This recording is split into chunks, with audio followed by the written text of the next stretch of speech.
Part 2. Make use of the cat's paw. Observance of the law. 3. Kuriyama Daizen was an adept of Chano-tu, hot water for tea, the Japanese tea ceremony, and a student of the teachings of the great tea master Senno Rikyu. Around 1620, Daizen learned that a friend of his, Hoshino Soemon, had borrowed a large sum of money, 300 ryo, to help a relative who had fallen into debt. But although Soemon had managed to bail out his relative, he had simply displaced the burden onto himself. Daizen knew Soemon well. He neither cared nor understood much about money, and could easily get into trouble through slowness in repaying the loan, which had been made by a wealthy merchant called Kawachiya Sanemon. Yet if Daizen offered to help Soemon pay back the loan, he would refuse out of pride and might even be offended. One day, Daizen visited his friend, and after touring the garden and looking at Soemon's prized peonies, they retired to his reception room. Here, Daizen saw a painting by the master Kano Tenyu. "Ah," Daizen exclaimed, "a splendid piece of painting. I don't know when I have seen anything I like better."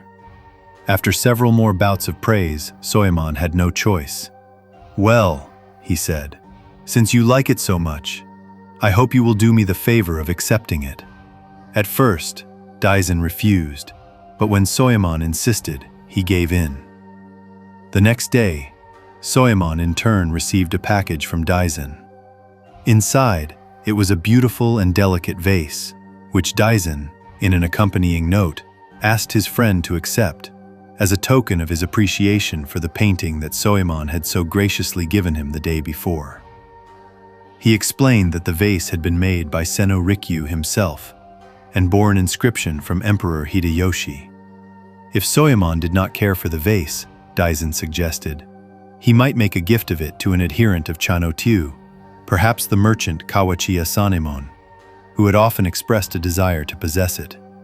"I hear," Daizen continued, "he has a fine piece of fancy paper, the 300 Ryokyu IOU, which you would much like. It is possible you might arrange an exchange." Realizing what his gracious friend was up to, Soemon took the vase to the wealthy lender. "However did you get this?" exclaimed Soemon, when Soemon showed him the vase. "I have often heard of it, but this is the first time I have ever seen it. It is such a treasure that it is never allowed outside the gate." He instantly offered to exchange the debt note for the flower vase, and to give Soemon 300 ryo more on top of it. But Soemon, who did not care for money, only wanted the debt note back, and Soemon gladly gave it to him. Then Soemon immediately hurried to Daizen's house to thank him for his clever support. Interpretation. Kuriyama Daizen understood that the granting of a favor is never simple. If it is done with fuss and obviousness, its receiver feels burdened by an obligation. This may give the door a certain power, but it is a power that will eventually self-destruct, for it will stir up resentment and resistance. A favor done indirectly and elegantly has 10 times more power. Daizen knew a direct approach would only have offended Soemon.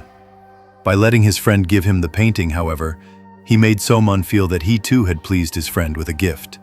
In the end, all three parties emerged from the encounter feeling fulfilled in their own way.